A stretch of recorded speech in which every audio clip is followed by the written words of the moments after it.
জমিটা কিন্তু হচ্ছে বর্গক্ষেত্রাকার, ঠিক আছে? বর্গক্ষেত্রাকার জমি বাহুর দৈর্ঘ্য হচ্ছে 30 মিটার হলে ওই জমিটির ক্ষেত্রফল কত হবে?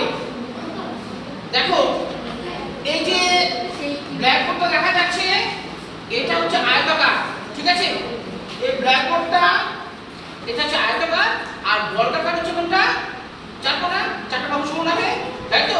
বলছি একটা বাহু মানে সবকটাই বাহু, অর্থাৎ চারটা বাহু বর্গক্ষেত্রাকার। একটা বাহু দৈর্ঘ্য দিয়েছে 30 মিটার। এটা মনে রাখতে হবে, আয়তক্ষেত্রের ক্ষেত্রফল আলাদা, বর্গক্ষেত্রের ক্ষেত্রফল আলাদা। আয়তক্ষেত্রের ক্ষেত্রফল হচ্ছে দৈর্ঘ্য গুণ প্রস্থ। আয়তক্ষেত্র অর্থাৎ এই ব্ল্যাকবোর্ডের মধ্যে যদি কোনো কিছুর ক্ষেত্রফল যদি দেওয়া বার করতে হতো তখন আমরা বলতাম দৈর্ঘ্য গুণ প্রস্থ। এখন বলছে যে না, আয়তক্ষেত্র নয়, বর্গক্ষেত্র অর্থাৎ বর্গাকার জমির দৈর্ঘ্য। একটা বাহুর দৈর্ঘ্য হচ্ছে 30 মিটার দেওয়া আছে, বোঝা গেছে? বর্গক্ষেত্র আলাদা, আয়তক্ষেত্র আলাদা। আয়তক্ষেত্র হচ্ছে এই ব্ল্যাকবোর্ডটা আর বর্গক্ষেত্র হচ্ছে এই সমান হচ্ছে চারটা বাহু, হ্যাঁ? অর্থাৎ সবগুলো হচ্ছে 30 মিটার করে, ঠিক আছে? অর্থাৎ এটাও 30, এটাও 30 আর এটাও 30 মিটার, বোঝা গেছে? মিটার পাওয়ারে কিন্তু অবশ্যই উল্লেখ করবে। বর্গক্ষেত্রাকার জমির ক্ষেত্রফল বার করার নিয়ম হচ্ছে বাহুর দৈর্ঘ্য গুণ বাহুর দৈর্ঘ্য, বাহুর দৈর্ঘ্য গুণ বাহুর দৈর্ঘ্য।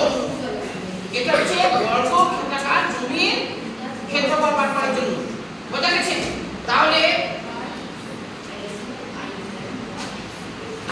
সূত্রটা লিখি।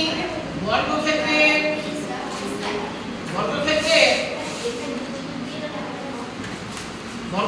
ক্ষেত্রফল, হাতে লেখা বোঝা যাচ্ছে? বর্গক্ষেত্রের ক্ষেত্রফল বাহুর দৈর্ঘ্য, বাহুর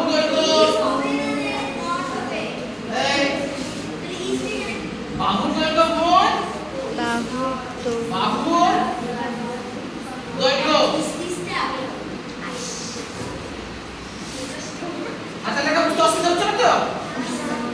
বাহুর দৈর্ঘ্য গুণ বাহুর দৈর্ঘ্য, আরো সুবিধার জন্য ব্র্যাকেট করে দিলাম আমি।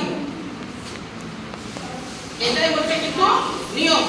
বর্গক্ষেত্রাকার জমির ক্ষেত্রফল বার করার জন্য আমরা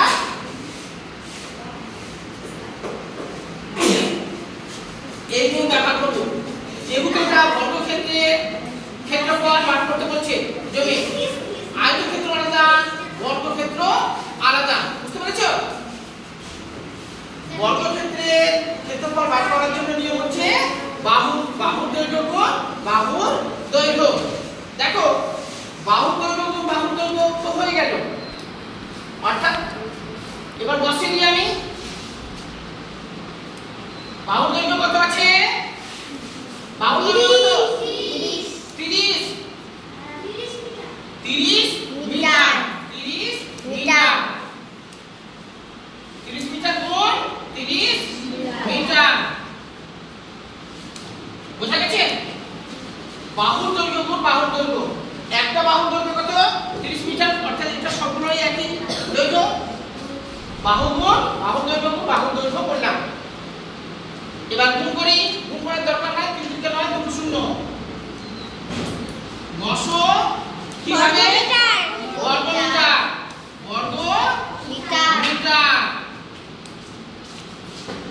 দেখো এই দুটো গুণ করলাম, 900 বেরোলো।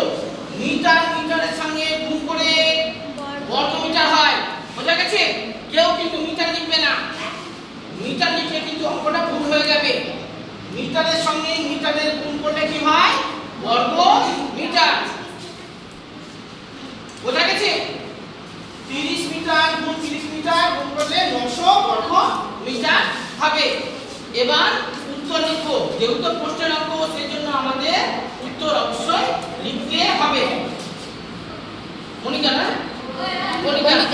কণিকা বুঝতে অসুবিধা হচ্ছে? কিছু দরকার নেই, ভালো করে বুঝবে যে আমাদের অঙ্কে কি বার করতে বলেছে। ব্ল্যাকবোর্ডটা হচ্ছে আমাদের আয়তক্ষেত্র, আর এই যে ছবি দেওয়া আছে এটা হচ্ছে আমাদের বর্গক্ষেত্র। বোঝা গেছে? বর্গক্ষেত্র, আয়তক্ষেত্রের ক্ষেত্রফল বার করার নিয়ম আলাদা। নিয়মটা হচ্ছে সূত্র দৈর্ঘ্য গুণ প্রস্থ। আর বর্গক্ষেত্রাকার জমির দৈর্ঘ্য ক্ষেত্রফল বার করার নিয়ম হচ্ছে বাহুর দৈর্ঘ্য গুণ বাহুর দৈর্ঘ্য। যেহেতু এখানে বর্গক্ষেত্রের একটা সাইজের জমি ছিল, সেই জমির একটি বাহুর দৈর্ঘ্য কত? 30 মিটার। বাহুর দৈর্ঘ্য গুণ বাহুর দৈর্ঘ্য নিয়ম, আমরা 30 মিটার গুণ 30 মিটার করলাম, 30 এর গুণ করে পেলাম আমরা 900। মিটারের সঙ্গে মিটারের গুণ করে হবে বর্গ মিটার। এবার উত্তর লিখি।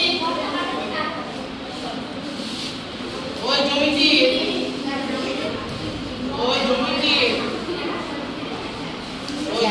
ক্ষেত্রফল হবে, ক্ষেত্রফল হবে 900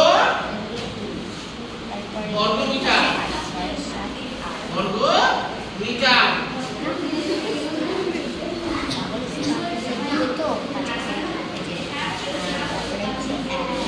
বোঝা গেছে? কারো বুঝতে যদি অসুবিধা থাকে বলো। মেঘনা তো নয়, কবিতা বলো।